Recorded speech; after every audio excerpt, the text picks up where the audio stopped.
ফুটবলের মতন শট দিয়ে আর উড়াইলাম এখন। আকবার পাকনামি অনেক ভালো পারে। মুশারফ বাচ্চা, তুই মাল গোলাইছিস কে মালমো না সাপ্পা মালমো না দেয়ালে সাপ্পা তোর কানসার ভিত্তি মারমু কোননি দিয়া। কয় মিনিট আছে? 5টা বাজতে। হ্যাঁ 5টা বাজতে আর মাত্র 17 মিনিট বাহি। এই 17 মিনিট গাও টলারা দিমু, ঘামটা মুসমু, বাজ্যে ঘুমামু। মাল মিলাইছস? এই মাল দিয়ে কি করবো রে? উস্তাদ যেগুলা আছে আমি সাপ্পা মারি, আপনি দাঁড়ায় দাঁড়ায় দেখেন। হ্যাঁ সাপ্পা তোরা ছুড়ামু। এটি বর 10 ভিতরে বই রই কলা কাছে ঘোরা দিয়ে ফালা। আকবার কাম করতে যায় সব জায়গায়, কামের নামে ঠন ঠনা, পাকনামির বেলা আবার আছে 100। কাম করতে আইসে না জানে গা গত ঝুলাইতে আইসে। বাপ দেখলে মনে হয় বিল্ডিং এর মালিক হ্যাঁ নিজেই।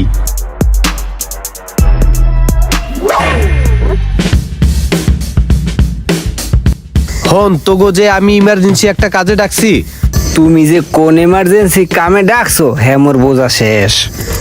এই যে বাড়িটা দেখতেছস না, এই বাড়ির কাজটা আমি ভাই খারান ভাই, আমার একটা কথা আছে ভাই, আপনার কথাটা একটু রাখেন, আমার কথাটা একটু শোনেন ভাই।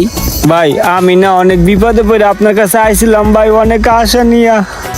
আমার না 2 লাখ টাকা দরকার, আর এই মুহূর্তে আপনি স্যার আমার 2 লাখ টাকা দেওয়ার মতো কেউ নাই ভাই। আরে আমি ওর কাছে টাকা চাওয়ার লিগা ডাইকে আনলাম, অথচ ও আমার কাছে টাকা চাইতেছে। ভাই আমার 2 লাখ টাকা দেন ভাই, এই মুহূর্তে বাঁচান ভাই, না করেন না ভাই, আপনার পায়ে দুটা দড়ি ভাই, আমার 2 লাখ টাকা দেন ভাই, আমার অনেক উপকার হইবে ভাই, বিশ্বাস করেন। কথা কর আগেই বেড়া, কথার গ্যাস ভাঙ্গে দশ বেড়া। আমি ওর কাছে 2 লাখ টাকা চামু না, হে এর আগে ওনারে 2 লাখ টাকা দাও। আমি তো জানতাম তুমি আমার কাছে টাকা চাবা। ও আইছে পণ্ডিতগিরি করতে, টাকা দাও ওনারে। এবার তুই বাদ যা। এই ইমরান তুই 2 লাখ টাকা দিবি। আমি বাচ্চা গেছি, রুমান নাই বাচ্চা গেল।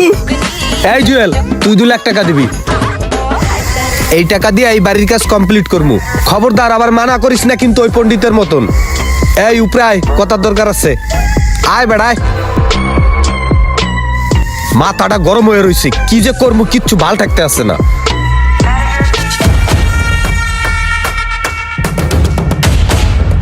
হায় হায় রে, তাহার টেনশনে পাগল হয়ে গেল নি।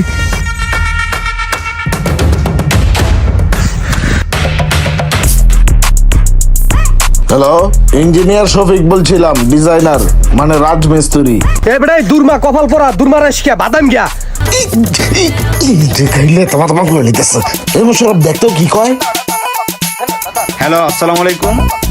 তুই আমারে কইলি যে 10 লাখ টাকা হইলে বেটা বিল্ডিং হয়ে যাবে। এই পর্যন্ত তোর আমি টাকা দিলাম 30 লাখ। আমার বিল্ডিং তো ভেটকায় পড়ে রয়েছে বেটা, অর্ধেক হয় নাই। তুই কি আমারে ভয় বানাবি? এখন তো টাকা দেখতে আসি বেটা, 1 কোটি টাকা লাগবে। 1 কোটি টাকায় হইবে না। মানুষের এই ফেলে পথে না মানকে পাইছস কোথায় বেড়া? হন তোর আমি একটা কথা কই, তুই আমার হাতের কাছে কিন্তু আহিস না, তাহলে তোর আমি কিন্তু পাড়াইও গুমার করে গেলাম, কই দিলাম। কি কয় উস্তাদ গালাগালি করে।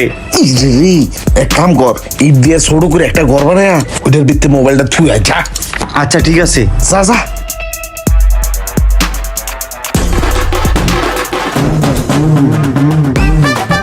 নাও গালাগালি ঠেলাই বাদ বুঝবা, ইট দিয়ে চাপ দিয়ে থুয়ে দিলাম নিচে। হইছে আপর আপর।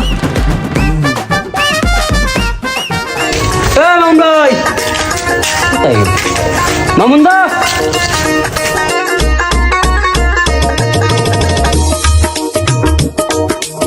ওরে আল্লাহ, আবহাওয়া দেখা যাইতেছে খুবই গরম। এই না মনে হয় ডাইল করবে না, আইছিলাম একটু দান্দা ফিকির করার লিগা। রোমান ভাই আমার কাছে টাকা নেই ভাই, পকেট খালি, একদম জিরো পকেট। তোর কি আমি টাকার কথা কইছি? ভাই আপনি যেমনি চাইছেন রোমান, আমি তো ডরাই গেছি ভাই, ভাবছিলাম আপনার টাকাই চাইবেন, টাকা নাই ভাই। জাগার তো পুরাই বেহাল দশা। জাগা এটা দাগ দিয়া পোলা মানে দল করে লিতেছে। আপনি বিল্ডিং এর কাম ধরেন নাকি? কাম যে ধর্ম টিয়া নাই। টিয়া নাই মানি? এই মিয়া আপনি কাম ধরেন, এই বিল্ডিং করতে কি টিয়া লাগে? একতলা পর্যন্ত আমি উড়াই দিমু, 59,000 টাকাতে 60,000 টাকা লাগবো। উস্তাদ 1 লাখ।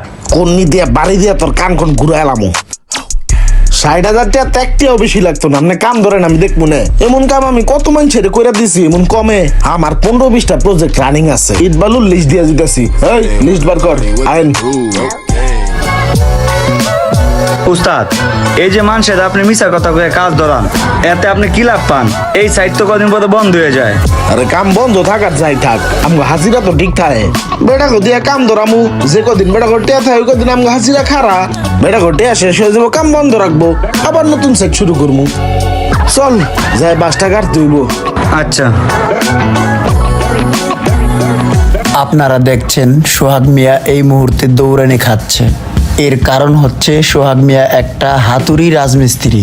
ওনার প্রধানত কাজ হচ্ছে যাদের জায়গা জমি আছে তাদেরকে নিজের স্বার্থে অল্প টাকায় বাড়ি করে দেওয়ার মিথ্যা প্রলোভন দেখানো। নিজের স্বার্থের জন্য বাড়িওয়ালাদেরকে উল্টাপাল্টা বুঝিয়ে মাঝ রাস্তাতেই ছেড়ে চলে যায়।